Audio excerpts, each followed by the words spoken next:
Hello everyone, কেমন আছো সবাই? আশা করছি সবাই খুব ভালো আছো আর আমিও ভালো আছি। সো বেরিয়ে পড়েছি রেডি হয়ে মাসিবাড়ি যাব বলে। তো মাসিবাড়ি যাওয়ার একটা কারণও আছে, সেই জন্যই যাচ্ছি। তো বেরিয়ে এখন অটোতে উঠে গেছি। আর এইদিকে বেটু কিন্তু ঘুমাচ্ছিল। ওকে যখন রেডি করছিলাম তখন ও ঘুমের জন্য কান্না করছিল। তারপর ওকে রেডি করিয়ে দিয়ে ঘুম পাড়িয়ে তারপর আমি রেডি হয়ে ওকে ঘুমন্ত অবস্থাতেই নিয়ে বেরিয়ে গেছি।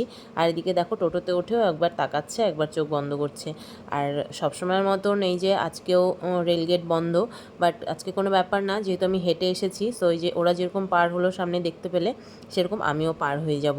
বাট ওরকম ভেবেছিলাম, দেখলাম ট্রেনটা এসে পড়েছে। ট্রেনটা যদিও অনেকটাই দূরে ছিল, আমি একা থাকলে হয়তো পার হয়ে যেতাম, বাট বেটুকে নিয়ে আমি রিস্ক নিয়ে ট্রেনটা যাওয়ার পর পার হয়েছি। টোটো থেকে নামার পর না মাসি বাড়ি অনেকটাই দূর, মানে অনেকটা হেঁটে হেঁটে তারপর আসতে হয়। তার মধ্যে আমি বেটুকে কোলে নিয়ে হেঁটে হেঁটে আসছিলাম, তো আমি প্রচণ্ড হাঁপিয়ে গেছিলাম। তারপর পৌঁছে গেছি মাসি বাড়ি এখানে, তো মাসির সাথে রাস্তায় দেখা হয়ে গেল। আর এইদিকে এসে দেখি বাড়িতে কেউ নেই, ভাই বোন, বোন জামাই, বোনের ননদ সবাই মিলে ওরা চলে গেছে ঘুরতে। তারপর ঘরে ঢুকে দেখি মা আর বাপি ঘুমাচ্ছে, আর বাপির চোখে দেখো পুরো ব্যান্ডেজ করা। আজ কিন্তু বাপির চোখের অপারেশন হয়েছে, আর সেই জন্যই আমার এখানে আসা বাপিকে দেখতে। আজ কিন্তু বাপি ওরা আমার ওখানে যায়নি, মাসি এখানে এসেছে, সেই জন্যই আমি এখানে আসলাম। আর মাসি দেখো আসতে না আসতেই বেটুকে দুধ বিস্কিট খাওয়ানো শুরু করে দিয়েছে, আর আমাকে দিল দই আর মিষ্টি, যেটা বাপি এনেছিল। আর এদিকে বেটু তো এখানে আসলে ওকে নেওয়ার লোকের অভাবই নেই, সবাই এর কোল থেকে ওর কোল, ওর কোল থেকে ওর কোল, এগুলোই হতে থাকে। আর সবাই মিলে টানাটানি করতে থাকে, ও নেবে ও নেবে। তারপর মা তো ঘুম থেকে উঠছিলই না, তো আমি বুড়িকে বললাম যে বেটুকে নিয়ে মার সামনে চুপচাপ বসিয়ে দে, দেখি মা কী করে, মায়ের রিয়াকশনটা দেখবো। তারপর মা দেখো ঘুমের চোখে প্রথমে ওর দিকে তাকিয়ে চিনতে পারিনি, তারপর যেই বুঝতে পেরেছে তারপর আমার দিকে তাকাচ্ছে।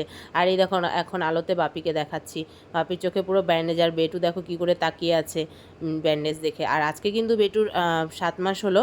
তো বেটু দেখো আজকেই হামাগুড়ি মানে প্রথম দেওয়া শুরু করছে, আর আজকে একদম শুরু করছে বলতে শিখেই গেছে পুরোপুরি। আর এইদিকে দুই দাদুর সাথে বসে বসে গল্প করছে। তারপর এই যে পম্পা গুড়িয়া ওরা সবাই এসে পড়েছে ঘুরে টুরে সব। তারপর এসে তো এইদিকে বেটুকে ঘিরে ধরে সব চলছে আদর যত্ন। আর গুড়িয়া তো যখনই ফোনে শুনেছিল, মাসি কল করেছিল গুড়িয়াকে, বলেছিল আমি এসেছি, গুড়িয়া তখন এসে বলছে আমি তো ফোনে শুনে আমি ভাবছিলাম যে কেন আমি ঘুরতে আসলাম, বাড়িতে থাকলেই ভালো হতো, গদলাকে নিয়ে থাকতে পারতাম। তারপর আর কি, তারপর আমি সবাইকে টাটা বাই বাই করে চলে আসলাম বাড়ির দিকে। এদিকে ভাইয়ের সাথে বাড়িতে চলে যাচ্ছি এখন। সো ভালো লাগলে লাইক কমেন্ট করো আর চ্যানেলটাকে সাবস্ক্রাইব করে দিও। বাই।